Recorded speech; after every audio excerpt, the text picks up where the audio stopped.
In this video we are in Swansea where they are having a classic car day.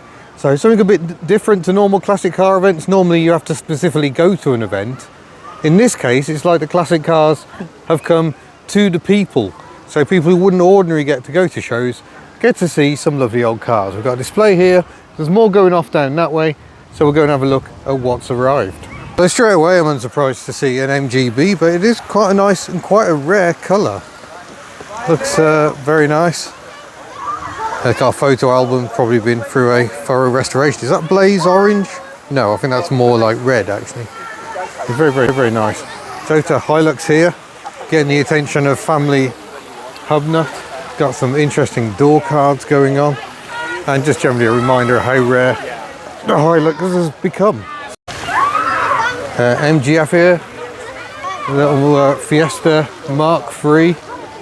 Oh, but is it an RS Turbo or an XRI? We can't tell because it hasn't got the colour-coded strips in the bumpers. Did we? Yeah. Oh, okay. West Wales RS Owners Club. BMW 8 Series, showing off its pillarless styling. Jaguar XK8. But over here, a pair of rare Rileys. The RMs. So, sorry, there's some very, very noisy children about. So this is the RM Saloon. I'm loving the little picnic table, ready for the drive-in. So it's got a Riley's own high cam engine. So very short push rods, quite a revvy engine. This is an RMC, which you'll be unsurprised to learn was developed for the American market, but the Americans didn't massively go in for it, being sort of not that sporty and only a 4-cylinder engine. So a few of them were sold here. This looks like a right-hand drive example. MGTF. We got a D-type replica, a Marcus. So if you watch our Pembrokeshire show, we saw the Costin that was made out of wood.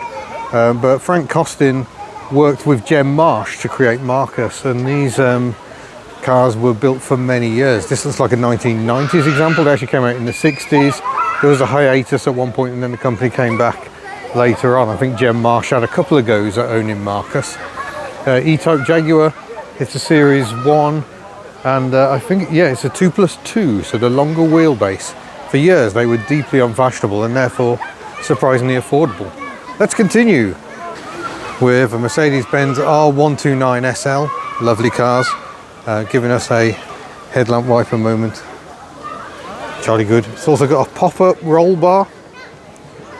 So here it is.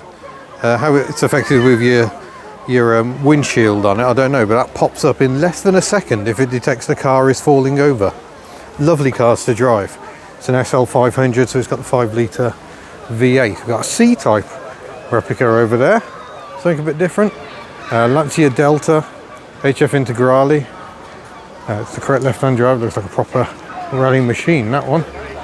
An MGB with a rubber bumper next to a factory V8. Very rare, the factory V8s without rubber bumpers, because they were introduced in 1973-74, I think. So it was only a limited production before they slapped the rubber bumpers on. Porsche Boxster, seen a few of those lately. Nice to see those getting some attention. Land Rover Series 3. Trying to work out what those wheels are off. Good old General Grabber tyres. What we got under the bonnet? Oh, just the correct 4-cylinder engine. Lovely. Beaufort, based on Cortinas or Sierras. Ford Zodiac Mark II. Lovely cars, and I'm loving this. This is like an ex-military Land Rover Series 3. I really love this idea. I once took Ellie to a show where we were in Carmarthen. I was parked next to the earliest surviving E-Type Jaguar Roadster, and people were paying any more attention because it's a different crowd. These are not necessarily car enthusiasts. They're just here to learn a bit about the old cars, and people can relate more to a 2CV. Got a Morgan there, much modified Mark 1 Escort there, and a Lancia Beta Spider, I think these are called. Very nice cars, very rare. Rust has consumed an awful lot of them. Over here, oh wow, Toyota Celica, giving it some proper JDM vibes. Yeah, that is some tuck going on there, blimey. How does it steer? Triumph Vitesse with a 6-cylinder engine. Fiat Punto, painted by hand by the look of it. Why not ever not? HA Viva, very, very nice. Austin, is it a 10? Oh no, it's a heavy 12. Oh, there we go. We know this car. We saw this at the Pembrokeshire show. Hopefully a video coming on that one. Gorgeous Mark II Escort gear next to an even more beautiful Humber Sceptre. So this is one of those Audax cars. We've driven a Singer Vogue, which is the same car, but the Sceptre has a different roofline, a lower roofline, more rakish. This is the sportier of the brands, really, but also with a bit of luxury. Look at all the dials. So that's absolutely lovely. Another MGB. We're going to see plenty of them, and Spitfires. Those very stereotypical British classic cars. Audi Quattro. Is it Quattro? Sorry, no, it's not got the arches. It's only a coupe next to a TR7 rally car. See all the people having a look at these cars who wouldn't normally. HB Viva, love an HB Viva. Had a relative who had one, so I did some sitting behind the wheel of that over the years, as I did my aunt's Morris Minor. This one is Series 2. Oh sorry, no, it's a late MM. It's got the side valve engine, so that's very nice. That's just after the headlamps went up into the wings. And then we got a Gilburn Invader. The minty one we saw at Pembrokeshire show, next to A40 Farina. We got the Austin 7 we saw driving into the Pembrokeshire show, in front of Marks and Spencer's. That somehow seems very appropriate. It's a Vauxhall Magnum, I think, or Viva's. I think this one's got, oh no, it has just got, it's a bit dressed up, I think, to look like a Magnum with the quad headlamps. The Magnum used a big slant 4 engine. We'll come around the back because people love to see the Viva rear lights. There you go, it is a humble SL TVR wedge, and you can see why they're called wedges. Very popular, a mix of Rover V8 engines or Ford V6. Ford V6 also in the Reliant SE6 Scimitar.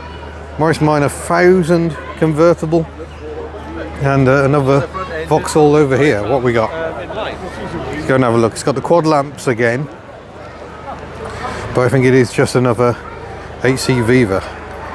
Interesting stickers. So yeah, we saw that was at the show as well. It's next to a Morris 8, which was like the predecessor of the Minor. Jaguar XJ8. Got an MGF next to a mid-engine rival in some ways, the MR2. Renault 18 estate we've seen at shows before, so that's good to see as well. Another XK8 with the Glamorgan Classic Car Club. We've seen some of their displays before. And oh, one from Miss Hubner, it's the Mark 6 Escort with the Lexus rear lights. Lovely Mark II 2-litre Capri with the obligatory vinyl roof and Webasto. Lovely Mark II Granada, a facelift one, ribbed rear lights on those. Oh, we've even got an appropriate ice cream van, a little Bedford CF. These used to be everywhere in my childhood even. Sorry, CA, not CF, idiot. And looking absolutely lovely. We've got a Perkins engine in there rattling away. Sounds quite smooth anyway. And there's the camper version next to a Rover P400. Quite nice 2.6 litre straight 6.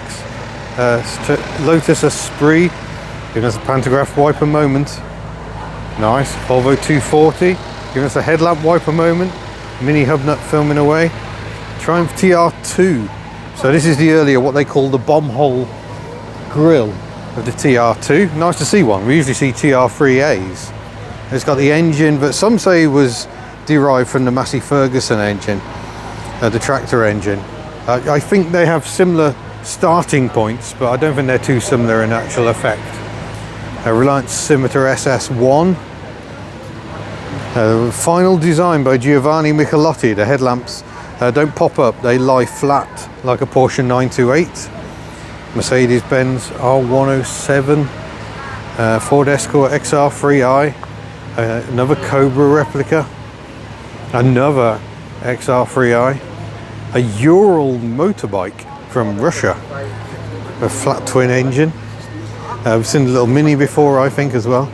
BMW E30 convertible, giving us another headlamp wiper moment. And another one here. Oh wow, they've both got headlamp wipers. Well, so there you go. Classics brought to the masses here in Swansea. There we go then. It's a rather small and select mix of cars, but interesting variety, not too much repetition.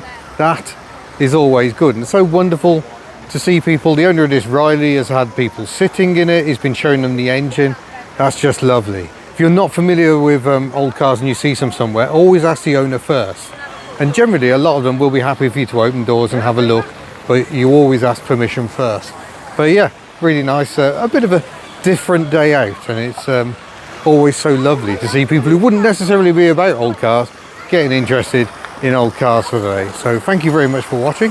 Don't forget you can head to the Hubnut store if inappropriate clothing is your thing, and we'll see you in a future video. Farewell.